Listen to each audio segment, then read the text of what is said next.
Nandito po tayo ngayon sa Stone Bridge. Ipapakita ko po sa inyo ang beacon model. Facing east po siya na matatagpuan po sa Loyola Street, Barangay Mabuhay, Carmona, Cavite. Bali, dalawa po ang model unit po dito, semi-complete at complete. Ngayon, ipapakita ko po sa inyo ang semi-complete. So, ibig sabihin po ng semi-complete, wala po siyang partition. Wala rin po siyang tiles, pero meron lang po siyang first coat na pintura. So, pag semi-complete po ang kukunin po natin, syempre medyo mababa ng konti. Pero pag complete po, medyo mataas ng konti. Pero meron na rin po siyang banyo, may shower na rin po siya. Wala lang po talaga siyang mga tiles. At kung nakikita po ninyo dito sa model house po to na may mga gamit, hindi po yan para dito. So makikita nyo, wala po talaga siyang tiles. So tayo po ang magpo-provide niyan pag semi-complete ang kukunin po natin.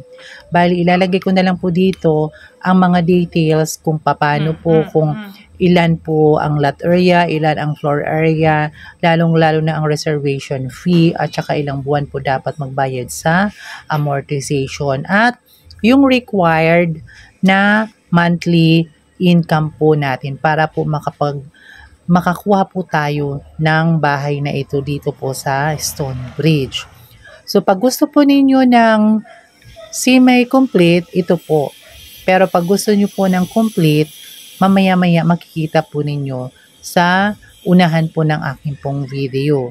So ito po ang tinatawag na semi-complete na model house dito po sa Beacon.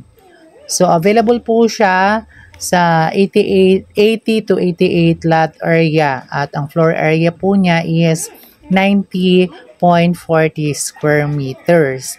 Meron na rin po siyang carport, meron na siyang laundry area, meron na siya ng dining area at meron na siyang dalawang toilet and bath at saka meron siyang 3 bedrooms.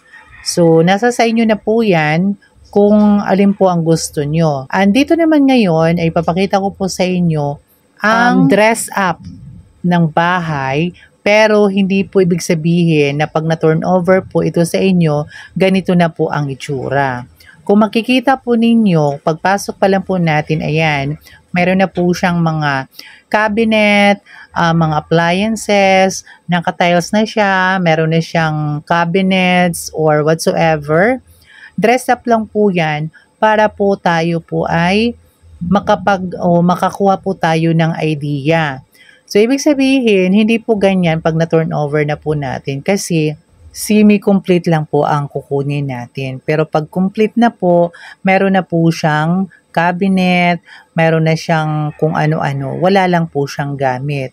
Itong dress up po na ito lang po ay para po tayo ay makakuha po tayo ng idea pero hindi dapat nating sundin.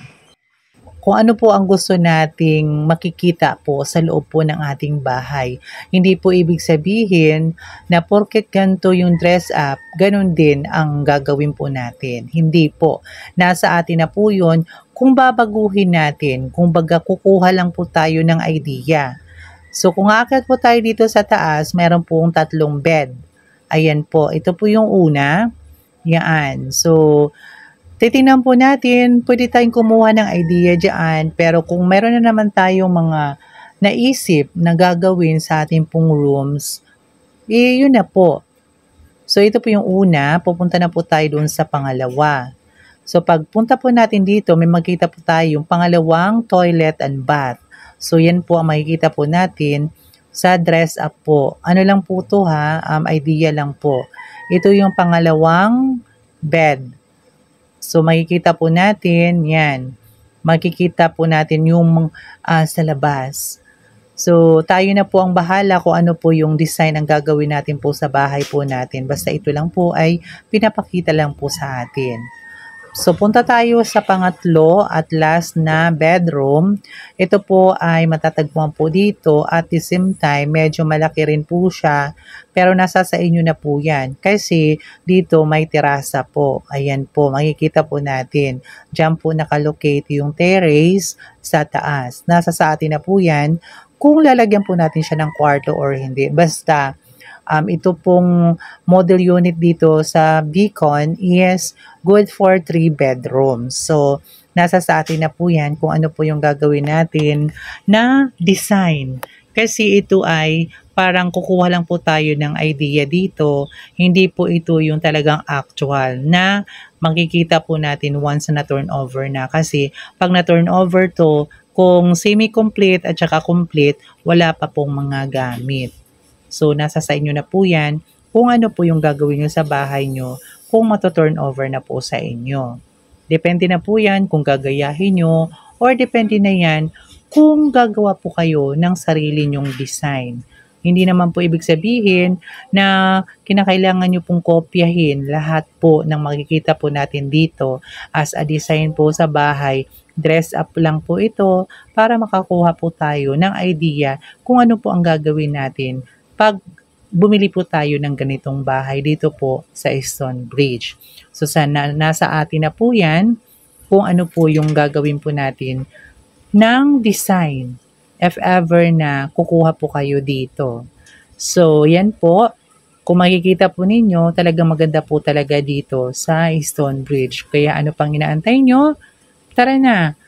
Pa-reserve na po tayo para in the future, mayroon na po tayong sariling bahay. So ito po makikita nyo, may car park na po.